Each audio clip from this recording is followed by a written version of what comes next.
hapon mga bata. Manatiling nakatayo para sa ating panalangin na pangungunahan ni Chen Agap. Amen. Ngayon, bago kayo magsiupo, pakitingnan ang ilalim ng inyong upuan kung may kalat at pakipulot ito. At pakiayos ang inyong upuan kapag kakahanay nito. Ngayon, maaari na kayo umupo. May lumiban ba sa klase ngayong araw? Magaling class. Ako'y natutuwa sapagkat narito kayong lahat upang matuto sa ating panibagong talakayin ngayong araw. Ngunit bago tayo dumako sa ating panibagong talakayin, magkakaroon muna tayo ng isang aktibidad. Gusto niyo ba yung class? Magaling class.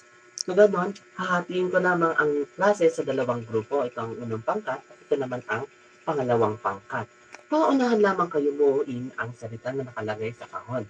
Bibigyan ko kayo ng larawan upang magkaroon kayo ng ideya kung ano nga ba ang salitang bubuuin ninyo. Handa na ba kayo? Umpisahan na natin. Okay, may nanalo na at ang nanalo ay ang unang pangkat. Ngayon, sa tingin ko naman ay pamilyar na kayo sa ating panibagong talakayin ngayong araw. Handa na ba kayo, class? Ngunit bago magsimula, meron lamang akong ilang paalala.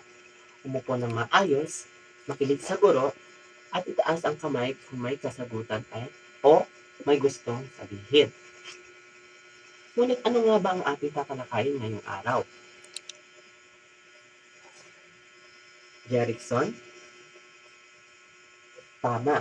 Ang ating tatalakayin ngayong araw ay patungkol sa ugnayan ng pamilihan at pamahalaan. Ngunit ano nga ba ang pamahalaan? Ang pamahalaan ay isang mahalagang institusyon sa ating bansa. Pangunahing tungkulin ng pamahalaan ay pangalagaan at paglingkuran ang mamamayan. Lumako naman tayo sa pamilihan. Ano nga ba ang pamilihan? Pakibasa. Rizalin?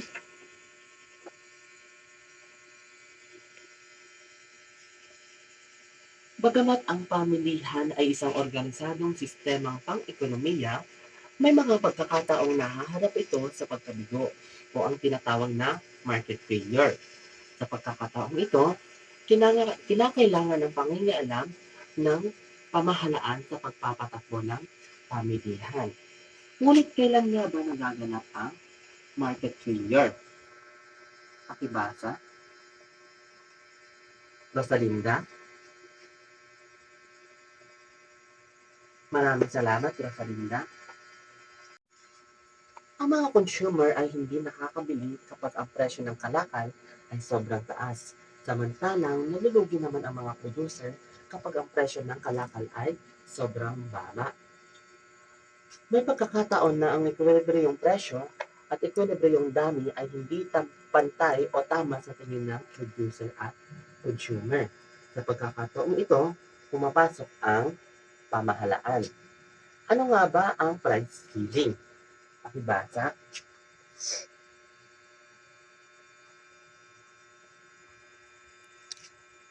Jezabel? Maraming salamat. Ayon sa graph, 20 pesos ang equilibrium presyo. Subalit ang presyong ito ay maaaring mataas sa tingin ng ibang consumer. Dahil dito, ang pamahalaan ay nakikialam sa pamamagitan ng pagpataw ng 15 pesos bilang price ceiling sa mga producer. Dahil dito, magkakaroon ng quantity demand sapagkat mahihikayat ang mga mamimili na bumili dahil sa umiiral ng mas mababang presyo kumpara sa ekwilibriyong presyo. Sa kabilang dahon naman, ang sitwasyong ito naman ay magpapababa ng supply sapagkat ang mga producer ay mawawalan ng interest na at hindi mahihikayat na mag-produce. Dahil dito, ipapasa ng pamahalaan ang price floor. Ngunit ano nga ba ang price floor? Pakibasa, Don Erica.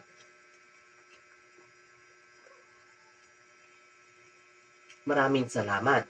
Sa graph, ang equilibrium presyo na 25 pesos ay mas mababa sa itinalagang price floor na 50 pesos. Magdudulot ito ng pagtaas ng quantity supplied at magbubunga ng kalabisan. Kung minsan ay itinataas ang quantity supply dahilan upang bumaba ang presyo, ngunit dahil may pinapairal na price floor, hindi maaaring ibaba ang presyo na itinakda ng batas.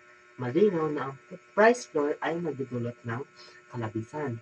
Sa kabilang dako, itinapatupad ng pamahalaan ang minimum wage law o batas sa pinakamababang sweldo sa sektor ng paggawa upang makaiwas ang mga manggagawa na makatanggap ng mababang sweldo. Hatan, hindi may tatangging mahalagang institusyon ang pamahalaan sa pagsasaayos ng pamilihan at kabuuan ng ekonomiya. Naiintindihan ba, class?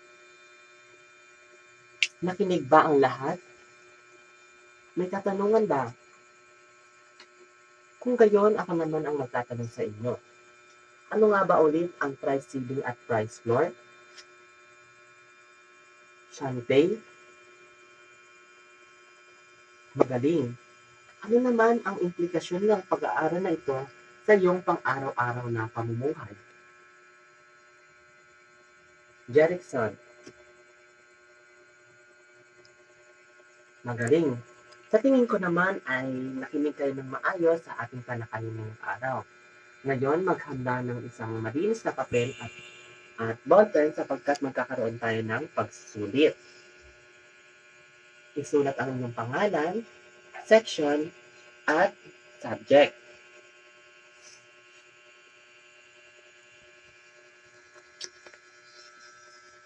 Pakibasa ang panuto, Danilo. Maraming salamat. Para sa unang bilang, ito ay tumutukoy sa pinakamataas na maaaring ipagbili ng producer ang kanyang produkto. Para sa ikalawang bilang, ito ay isang mahalagang institusyon sa ating bansa. Para pangunahing tungkulin nito ay paglingkuran at pangalagaan ang sambayanan. Para sa ikatlong bilang, ito ay isang batayan sa pag-aaral ng economics at mabisang mekanismo kung saan natutugunan ang walang katapusang pangangailangan at kagustuhan ng tao. Para sa ikaapat na bilang, ito ay pinakamababang presyo na itinakda ng batas. At para sa ating panghuling bilang, ito ay ang batas na ipinapatupad upang makaiwas ang mga manggagawa na makatanggap ng mababang sweldo. Tapos na ba ang lahat? Pakipasa ang papel mula sa likod papuntang harap. At para naman sa inyong takdang aralin, maglabas ng kwaderno at isulat ang ng aralin. Magbigay ng tig-isang sitwasyon na nagpapakita ng price ceiling at price floor. Tapos na ba, class? At dyan nagtatapos ang ating klase. Paalam sa lahat.